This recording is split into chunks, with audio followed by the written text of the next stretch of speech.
Agomunyo kusatu olunaku luno olwaleero tugenda kukitandikira mu bitundu bya Masaka. Waliwo ekiragiro ekyayita nga kikugira abataxi okutikka oba okutikkulira abasaabaze wabweru wa paaka. Ku nsonga eyo amyuka RCC Ahmed Katerega Musaaza avuddeyo n'ategeeza nti ensimbi ze balina ntono saako n'abakuumaddembe abayinza okubayambako okukwasisa enkola eyo.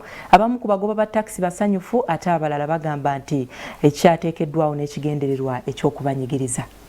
Ebiragiro ebipya ebyalangirirwa abakulembeze b'ekibuga Masaka okutangira emmotoka za taxi okutikkira ku nguudo z'ekibuga kino nga kati bitandise okuteekebwa mu nkola ate bitabudde abakulembeze n'abamu ku bavuzi ba taxi kyokka nga abamu bagamba nti kino kigenda kutereeza mulimu gwabwe. Katumba Segawa ssentebe wa NRM avudde mu mbeera n'ayambalira abakulembeze b'ekibuga ng'emirimu bwe gibalemye nga n'ebiragiro bino bye bakwasisa ne ssente ze bajja ku bantu tebiri mu mateeka. Tibatuwuliza balinga abakola gavumenti eyaabwe nga bawulira nti chairman wa NRM bakutwalanga bw'atalina buvunaanyizibwa naye nga te gavumenti yange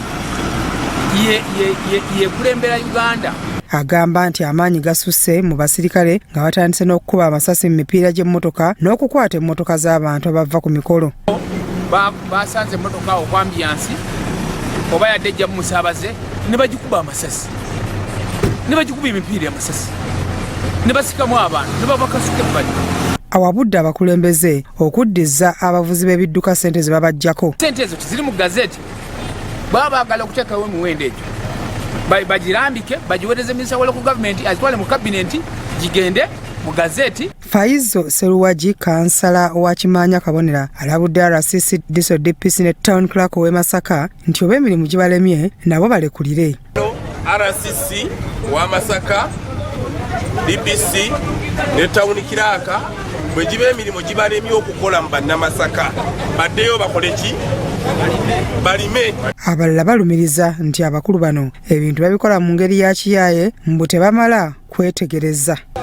Nyimiridde wali nga nina wembuuza wabujja obuvuuka nga buli bubiri bujja butambula ne busemberera emmotoka yange mbadde nnyingira ne katandika okukwata omunyolo nga kagusika mbabuuza mwagala ki. Emmotoka ya redi nejja nenkiika mu maaso ne bajja ne bankwata ne baŋŋamba mbadde ntikka abasaabaze.